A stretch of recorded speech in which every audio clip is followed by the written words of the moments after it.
everybody, thank you so much for stopping by my channel. This video is going to be a video that I have not done in quite some time, which is a straight hair length check and update, just to show you guys where my hair is now. It's grown quite a bit.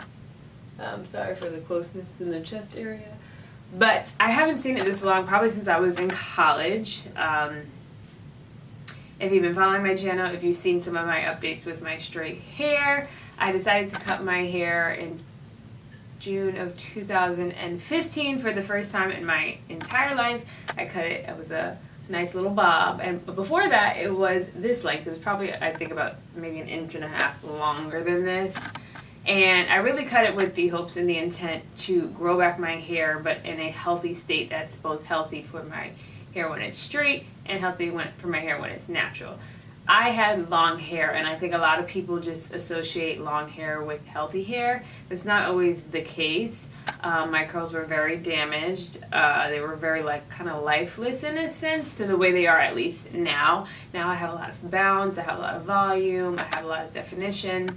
But before that, I really had to do a lot to get my hair to be that way, and even often it would feel like it was struggling. So I cut it, I started fresh, and now I'm on this journey to grow my hair back, but in a healthy state. So I'm pretty happy. I got my hair straightened maybe, I think it's now 3 weeks. It's going on 4 weeks. It'll be 4 weeks. When you guys, time you guys see this, I'm not even sure what it'll be. But that's why it's a little oily, which is another thing. My hair has been getting oily like extremely fast, which is interesting because when it's natural, sometimes it feels like it takes a while for the oil to kind of like penetrate through your strands. But when it's straight, I can tell you, like by the third day, I was like, am I going to make it as long as I normally do with my hair straight? Because it's very oily, like you can just see. It's got a shine, it's sticking together. I've done some dry shampoo, I've done some sleep on cotton pillow techniques. It's just the oils are like flourishing, which is a good thing, and it's a sign that my hair is in a healthy state. Another check that I did was I pulled out one of my hair strands. I'm not going to do it right now. And just the strand itself was very thick. Actually, I didn't pull it out. It fell out from root to tip, which I have been told by my mother, who studied hair in high school, that that's usually a better sign than when it's short, because when it's shorter, that's a sign of breakage. So our hair naturally sheds. It fell out. I wasn't alarmed, but the strand was just super thick and healthy, and that's what I was really hoping for. So I'm going to give you guys some tips. Some of these tips you may have heard before if you've watched these types of videos from me, but I wanted to just share my newest tips, what I've been doing, etc., etc. So last year I went an entire year with no heat. There was no blow drying. I mean, if I actually no, I didn't blow dry, but I did go under the hooded dryer a few times on cool. No blowouts, no flat iron, no curling, no nothing. And that's when I really saw a lot of growth. I checked that the first time straightening my hair since I decided to do that was this last June of 2018, and here's a picture and you'll see my hair length. So that was what my hair was like in June. This is what my hair is like in January, so you can see just some of the growth that I've had since then. But what I was doing at the time is I wasn't putting heat in my hair. After I got to that marker, I said, okay, now we can bring back heat, but I brought it back in tiny strides. So I didn't just, oh, now I'm gonna just be blowing it out every once in a while. I mean, I think I get a blowout twice a year now. But I decided, okay, like I'll up it to medium heat when I'm doing a style that needs heat. I don't always use high, even with this style, with having it straightened. I think I put the flat iron to it twice, and that was just to kind of get out some of the bumps that I had sleeping. I put it on the lowest heat setting, which is 250. Before that, if you would ask me 3 years ago, I probably would have put it on like 400, because I'm like, whatever. But the fact of the matter is, if your hair's already straight, if you've gotten it blowed out and you just need to touch it up, there's no reason why your flat iron should be at 400 or the highest number, because it's already straight. It's not going to take much unless you like run out in the rain and come back. It's not going to take much to get it to straighten. So just to get those little kinks out, to maybe bump my bang, I put it on the lowest setting, which was 250. Another tip that I have said before, I'm not sure if it was my natural one or whichever, in another video, is scalp massages. So I literally just sit and go like this. I do it when my hands are clean. You should wash your hands before touching your scalp. But basically why I recommend that people do this is because of circulation. If you don't believe me, I'll give it to you this way. When people are like if you have to go through physical therapy, or if you have an injury where you're not able to move your legs or your limbs that often, they recommend kind of just having someone massage it out, because you want to keep the blood flowing. When the blood stops flowing to a certain area, that's when things tend to die. So if you want your hair to be growing more, you need to get circulation. Just keep that blood flowing. When my hair is straight, I brush my hair 3 times a day, because when it's natural, I can't run a comb through it 3 times a day. So I take advantage of the fact that it's straight, and I brush it not to necessarily get knots out. I'm gonna use a soft bristle brush, by the way, but to just get circulation, to get that blood flowing, to make sure that the turnover is at a higher rate. And so I would recommend that to people, just to do that. Another thing is the type of brushes that I use.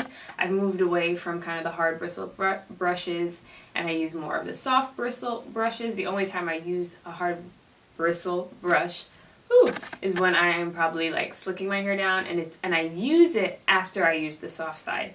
So the reason that I recommend this is because sometimes rushing can lead to breakage. I have a little bit of breakage here on the side, but I would mostly blame that on other just health issues. It wasn't my taking care of my hair, it was just other things that were going on.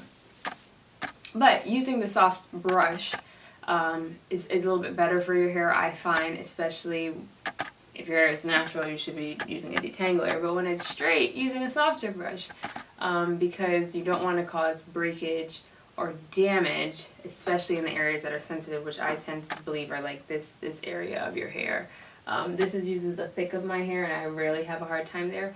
But near the hairline, on the sides, that hair tends to be a little bit more sensitive, so I like to use a brush. Did I cut myself? So another tip that I have for you guys is, and I know this one kind of seems like an extreme, and people might be like, oh, that's too much. But wearing your hair in its natural state in terms of not constricting it.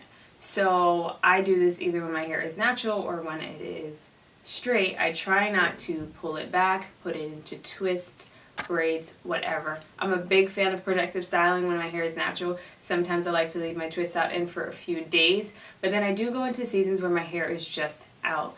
I believe that, you know, that's the most natural state. That's the way that it was created. I don't think that God necessarily intended for us to do all the things that we do to our hair. There's nothing wrong with it, but I think that's where our hair probably feels most comfortable, is when it's not pulled, tied up, and it just keeps breakage from also happening, and it gives your hair a chance to just grow in that state, which I feel is a very natural state. Now, I understand this can be difficult. I personally like to switch up my hair as much as possible, whether that be wig, a protective style, braids, yada yada. But I do believe in going into seasons, if it's maybe it's just a week for you, or it's a few days where you have your hair just out, whether it's straight like this out, or it's a twist out, or it's a wash and go, just out, nothing controlling it, it's free.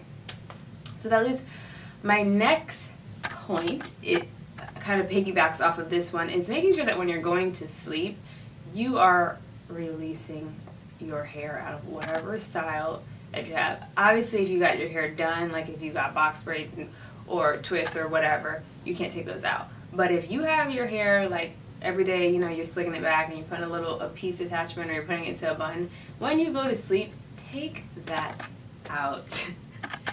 Take it out.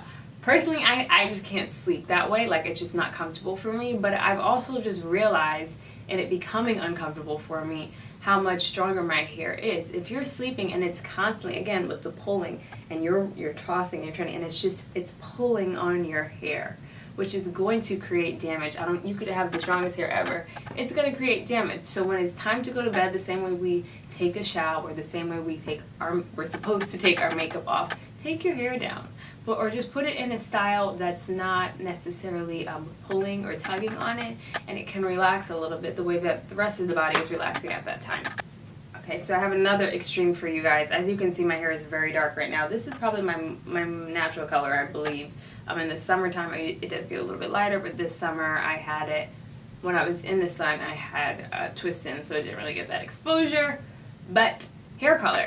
So I haven't colored my hair in a while, and I know some people are like, oh, so you don't understand. But if you are going to go the route of hair coloring, I would suggest doing it the best way that you can to protect your hair. If you want to go from this color to blonde, there are steps that you can take to get there without just stripping your hair and bleaching it. If you want to put any type of color in your hair, there are steps. When you're getting lighter, obviously, there are steps that you can take. Choose that route. I know it might seem like, oh, that's annoying and it's going to take longer and I want it to be this color now, but in the long run, your hair is going to be healthier. It's less the damage, and you're not stripping your hair of anything when it's more of a process, as opposed to you just going there and be like, bleach my hair, put the color in. I also find that if you're going to have color in your hair, research color-treated hair. It's not the same at that point. When I had highlights, and I've actually had a color that wasn't too much lighter than this color, and I did see a difference in my hair. It just naturally just started to get drier because there's a chemical in it. So you should research products that are for color-treated hair.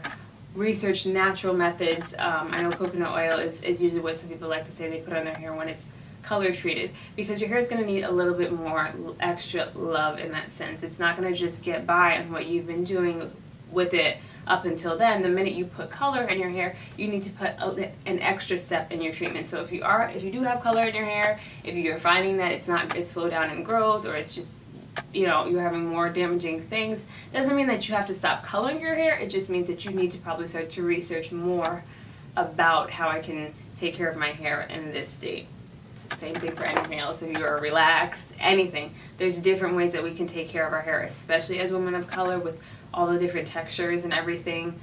There's different ways to go about treating and taking care of your hair. So just make sure whatever stage you're in, whatever styling you're doing, that you're taking care of your hair for what it needs. I think that's the biggest thing, and what I probably learned the most over this kind of 3.5 year journey with my hair is to just pay attention to what it needs. The minute that I notice that something's off, I switch.